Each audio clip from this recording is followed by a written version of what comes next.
پیغمبر به د لمانځنه نه منې کوي که څوک هم نبی علیه الصلاۃ والسلام د لمانځنه منې کوي بیا به هغه کس د ما د تورې سره مخامخ کیږي بیا دین ته دومره طاقت ملاو شو چې هغه کافر چې هغه په دې باندې فخر کوي نن اسلام مسلمانان صحابه کرام ټول په د عمر بن خطاب رضی الله تعالی عنہ باندې فخر کوي چې په هغه مشکله مرحله کې د کفر پرې خود او اسلام ته راغی او د غیرت ماده چې څومره اسلام ته خوخوي هغه ماده په عمر بن خطاب کې موجوده و او الله تعالی غیرتمن سره خوخوي نو خوري ورته چې کوم خطاب زوی د هغه خطاب زلور هم يم نو وزد ته په مخ کې دا خبره کومه دا اعلان کومه چې الله تعالی دا داسې ذات چې دنه بغیر بل ذات نشته لا اله الا الله دنه بغیر بل د عبادت لایق نشته او محمد د الله تعالی رښتونه پیغمبر او رسول ای عمر مبارک دی چې د شپږم په شپه باندې پیغمبر علیه الصلاۃ والسلام دا خبره بیان کړې و چې اللهم اعز الاسلام بعمر بن الخطاب او بعمر بن هشام الحمد لله وحده والصلاة والسلام على من لا نبي بعد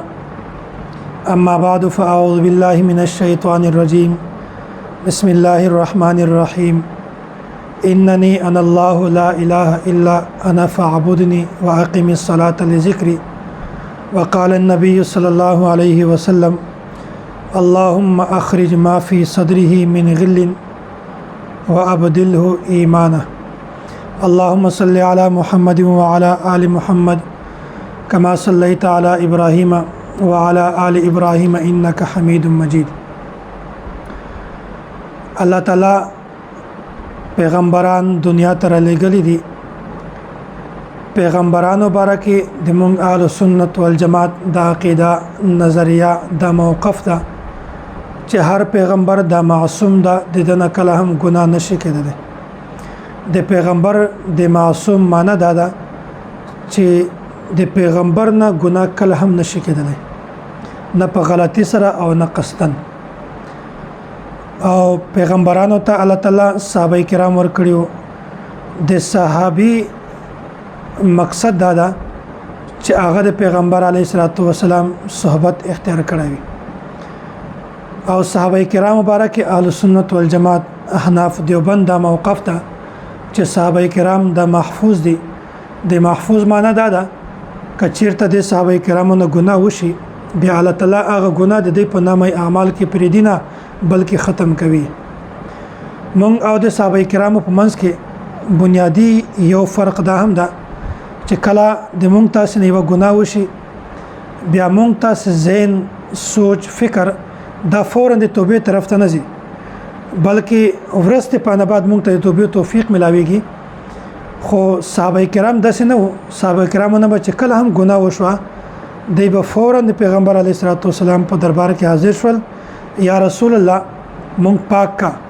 یا رسول الله مونږ ته داسې یو طریقه راوخیا چې مونږ د دې ګناه نه پاک شو یا رسول الله مونږ دا ګناه کړی دا دې نه د پاکوالي کومه طریقه ده کومه ذریعہ ده کوم علاج ده نو پیغمبران معصوم دي صحابه کرام دا محفوظ دي بیا په دې پیغمبرانو کې ډیر زیات پیغمبران داسې و چې هغه ډیر غټ مقام ډیر غټه مرتبه و او خصوصا پیغمبر علیه الصلاۃ والسلام دا خاتم النبیین او دغه رنګ صحابه کرامو کې هم ډیر صحابه کرام دي 10 مبشره چې الله تعالی پیغمبر علیه الصلاۃ والسلام دته د جنت بشارت ورکړو او په دې کې یو صحابي حضرت عمر بن خطاب رضی الله تعالی عنه دا هم ده نو اصل د اسلام راوړلو واقعا ده د شهادت ولا واقعا ده د فتوحات دي د فضائل د مناقب هغه تفصیلی خبرې دي او ان شاء الله مخکې بیانو خو بنیادی خبره ده چې دارالندوه کې د ابو جهل په سرداری کې یو اجلاس وشو په هغه اجلاس کې دا خبره هم راغله چې ماته به څوک د محمد سر راوړي بیا ډېر خلکو مشورې ورکړلې خو فیصله په دې باندې وشوله چې عمر بن خطاب دا باندې محمد سر راوړي ځکه چې دای بهادر او نډر او طاقتور او شجاعت په دکې بهادری او پکې دا هر چا منله یو خو د ژبه والا خبره چې په ژبه باندې بهادری بلکې د کارنامې د کارونه عملاً خلکو لیدلی وو. بیا په هغه نه بعد اصل خبره دا و چې کله دی روان شو توره په لاس کې اخیستې ده د څه لپاره د دې لپاره چې زه د محمد سر کاټ کما او د ابو جهل په دربار کې پیش کړم. خو د تقدیر فیصله ګوري تقدیر په دې ځای کې خاندي وایي چې ګوري عمر بن خطاب دا د دې لپاره روان شوی ده چې زه د محمد سر کاټ کړم او د ابو جهل په دربار کې پیش کما. خو اصل حقیقت دا ده چې عمر بن خطاب د دې لپاره روان ده چې زب خپل سر د پیغمبر علیه الصلاۃ والسلام په جولۍ کې پیغمبر علیه الصلاۃ والسلام په غیږ کې د اتباع لپاره د تابعداري لپاره ز خپل سر پیش کوم. او د عمر بن خطاب انتخاب ولې وکړو؟ انتخاب ځکه وکړو چې عمر بن خطاب دا بهادر و، دا یو غټ لیډر و، په دې کې طاقت او شجاعت او بهادری و. نو ابو جهل په دغه ځای کې د خپل ځان کمزورتیا بیان کړله چې زه کمزور یم، زه ډرپوک یم، زه ډارن یم، بلکې دا د طاقت ول کار، دا عظیم کار د بچو کوي د عمر بن خطاب کوي. دغه دا معلومه شو چې د خپل ځان طاقتور نه بولی بلکې په خپل ځان نه هم طاقتور د عمر بن خطاب غني. نبی علیه الصلاه والسلام یو دعا کړې ده: اللهم اعز الاسلام بعمر بن اللهم اعز الاسلام بعمر بن الخطاب او بعمر بن هشام. و یا الله د عمر بن خطاب یا د عمر بن هشام په ذریعہ سره په دې دوه کې د یو په ذریعہ باندې ایمان ته اسلام ته طاقت ور نصیب، عزت ور نصیب کا طاقت ور نصیب. او بیا په دغه وخت کې الله تعالی عمر بن خطاب ته اسلام ور نصیب کو، د اسلام مال نعمت ورکو. خو عمر بن هشام ته هغه نعمت نشملا وجد شیدا. علما کرامو د دې دوه وجه بیان کړی دي. اول وجه خدا د چې په عمر بن خطاب کې غیرت ډیر زیات او د غیرت ماده چې څومره اسلام ته خوخوي هغه ماده په عمر بن خطاب کې موجوده و. او الله تعالی غیرتمن سره خوخوي. د دې وجنه الله تعالی عمر بن خطاب ته اسلام ورنصیب کړ. او د دوه د اسلام راوړل دوه وجه ده چې ابو جهل دا ډرپوکو خپل کمزورتیا بیان کړی و، خو عمر بن خطاب یا دا بهادر و، په دې کې شجاعت او په دې کې بهادری و، په دې کې طاقت و. نو الله تعالی ته شجاعت یعنی اسلام کې شجاعت طاقت دا ډېر الله تعالی زیاته خوښوي. نو د طاقت بهادری شجاعت ته وجنه الله تعالی عمر بن خطاب ته اسلام ورنصیب. او په دې کې بل خبره ده حضرت عمر رضی الله تعالی عنہ چې کله اسلام راوړ بیا د اسلام واقعا د هم په ذهن کې کېنوي. حضرت انس بن مالک رضی الله تعالی عنہ دا روایت نقل کوي وای چې کله دغه اجلاس وشو د عمر بن خطاب دا تشکیل و چې د محمد سر راوړي، بیا دای بهر تراوته تورې په لاس کې دا د بنو زهره نه یو کس د مخامخ شو. هغه ورته چې عمر بن خطاب چیرته روانه، څه اراده ده د بیا د ورته چې زه خو د محمد سر راوړم. هغه کس ورته ویل چې دا ته ډېر غټ کار کوي، که ته چیرې د محمد سر راوړې نو د بنو زهره نه او د بنو هاشم نه به تا څوک خلاصوي؟ هغه خو بیا تا قتل کوي، نو هغه نه به ته ځان څرنګه بچ کوي؟ نو راوي وای عمر بن خطاب ورته ویل د کستا چې د ما هم دا ګمان ده چې کېدای شي ته بې دینه شوی وي، تا د خپل پلار د مور مذهب دین دا د پرې خده ته بې دینه شوی. نو بیا عکس ورته ویل وای تا ته زه یو عجیبه خبره نه کوم بیان. عمر بن خطاب رضی الله تعالی عنہ دا ورته چې بالکل بیان ک په هغه وخت د اسلام نه وراوړی. خبره دا ورته بیان کړه چې ګوره ته خو روانې د محمد د سر راوړلو لپاره، حالانکه د تا کوم خور ده، د تا د خور کوم خاوند ده، هغه هم د تا هغه مذهب چې تا اختیار کړی ده هغه مذهب پرې خیدا هغه دین نه وخت دی بل مذهب بل دین اختیار کړی ده. نو عمر بن خطاب دا ډېر په غوسه شو. نو چې کله په غوسه شو روان شه د خور کرا روان ده چې الته کله ورسېدی بیا د دې سره یو صحابي او حضرت خباب. دا صحابي هم الته چې کله د حضرت عمر بن خطاب د شو आवाज واورید بیا دی فورا په یو کونج کې غلی شو. عمر بن خطاب راغی او خور ته وویل، د خور خاوند ته وویل چې د تاسو د کور نه आवाज د تشی راته. د ځان خلاصولو لپاره ورته وویل چې دا خو مونږ خپل منځ کې خبرې سره کولې، د هغو आवाज به د ورته چې نه د خبرو आवाज خو نه و، د आवाज د تشو مت صفه خبره وکي. بهرحال دی ورته و چې هسه مونږ خبرې سره کولې، په دې کې د خاص هغه خو نه و، حالانکه دی د سورته طه تلاوت کوي. په هغه وخت کې بیا عمر بن خطاب د خپل خور خاوند راونی وي او په دیواله پورې وای په ځمکه باندې وشت ډېر سخت خوک او د هغه چې کومه بیبي و د خور د خپل خاوند د خلاصولو لپاره راغله او عمر بن خطاب هغه ته هم د کور کړه د هغه پر چې هغه هم زخمی شو، د هغه په مخ باندې هم وین را روان شو. نو ظاهره خبره ده چې عمر د خطاب زوی ده او د هغه خور د هم د خطاب لور ده.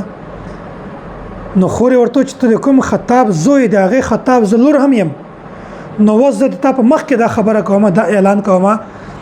چې زه د دې خبره اعلان کومه چې الله تعالی دا داسې ذات چې دنه بغیر بل ذات نشته، لا اله الا الله، دنه بغیر بل د عبادت لایق نشته، او محمد د الله تعالی رښتونه پیغمبر او رسول. حضرت عمر بن خطاب دا خبره وروده. پاغه نه بعد چې کله دای مایوس شو چې دا خو واقعاً چې بل مذهب اختیار کړی د خپل پلار د خپل مشرانو مذهب دین دا خو پرې خیدا دا خو بيدینه شوی دی. نو پاغه وخت کې د ورته چې چلو د سو کې هغه کوم کتاب چې تاسو وایي هغه کتاب ما تراک. نو پاغه وخت کې عمر بن خطاب دا د یو خلکو نشمره دي چې هغه تعلیم یافته او تعلیم یې کړی. عمر بن خطاب هغه د دینه خورته او چې هغه کتاب راکا خوري ورته چې دا قران کریم ده، قران کریم بغیر به او د سنه شخص لا يمسه الا المطهرون. د دې پر او د ضروري ده ته خو ګندای ته خو غسل وکړه. بهرال عمر بن خطاب دی او د سوال اندامون د سره وینځل او راغی قران کریم ورک او د سورته طه تلاوت شروع چې کله عمر بن خطاب دغه تر ورسېدو انني انا الله لا اله الا انا فاعبدني واقم الصلاه لذكري، نو فورا ویل چې ما د محمد په دربار کې پیش کړ، زه د محمد دربار ته ځم، ما د محمد په دربار کې پیش کړ. نو په هغه وخت کې هغه حضرت خباب چې کوم صحابي پټ شوی و دا بهر تر وته وای ای عمر مبارک دی وی وای زکه د مبارک وی چې د شپږم په شپه باندې پیغمبر علیه الصلاۃ والسلام دا خبره بیان کړې و چې اللهم اعز الاسلام بعمر بن الخطاب او بعمر بن هشام، وای د دې دوړو په ذریعہ کې په یو په ذریعہ سره اسلام ته تقویت ور نصیب کا. نو دا حدیث دا خبره ده ته بارکه ډیره زیات رښتونی شو. بهرال دا خبره و چې کله د ورته چې ما د محمد په دربار کې حاضر ک بیا د روان ده د نبی علیه الصلاه والسلام کور ته صفا چې کوم غرو په دې باندې دار ارقم د نبی علیه الصلاه والسلام الته بیا د چې کله وانه بیا د هغه کور مخته حضرت حمزه رضی الله تعالی عنہ، حضرت طلحه رضی الله تعالی عنہ او نور صحابه کرام موجود. چې کله خلکو عمر بن خطاب ولیدي اسلام خنه دراوړی، نو هغه خلک ټول ویریدل، وای دا څنګه خبره ده، حالانکه بهادر او شجاعت پکې دلیر انسانو، خو بهر خلک ځنه ویریدل. خلکو چې دا څه ماجرا وشو څه وشول څنګه حساب کتاب ده. نو حضرت حمزه رضی الله تعالی عنہ دا خبره وکړه، وای هیڅ یره مکوي، هیڅ خوف مکوي، را روان ده را دي شي کچيري الله تعالی د سره د مبارک د خیر فیصله کړی و بیا بدای پیغمبر علیه الصلاه والسلام باندې ایمان راوړي، د بیعت په وکي او د په اتباع کې ژوند تیروي، وخت په تیروي. او کچيري الله تعالی د مبارک د خیر فیصله نه وکړي بیا د مرګ د ماده پر ډیر معمولی شي. دا خبره وکړه په یو وخت نبی علیه الصلاه والسلام باندې وحی را نازل و، ده هغه د وحی اثراتو د نبی علیه الصلاه والسلام په دربار کې حاضر شو. پیغمبر علیه الصلاه والسلام د په دا کپړو باندې راونی وي. نبی علیه الصلاه والسلام ورته فرمایل چې دا فساد پرېږده و دغه نه باز راشه، کنه تبا هم په هغه رسوایی، هغه خواري، هغه ذلت اب په باندې مسلط شي لکه کوم چې ولید بن مغیره باندې مسلط شوی. او نبی علیه الصلاه والسلام په دې ځای کې حمله وکړه، یا الله عمر حاضر شوی دا عمر راغلی دا یا الله د په ذریعہ باندې اسلام ته تقویت ور نصیب کا چې کله حضرت عمر رضی الله تعالی عنہ خبر اوریدا نو فورا دا خبره بیان کړه وای زه په الله تعالی باندې ایمان راوړم الله تعالی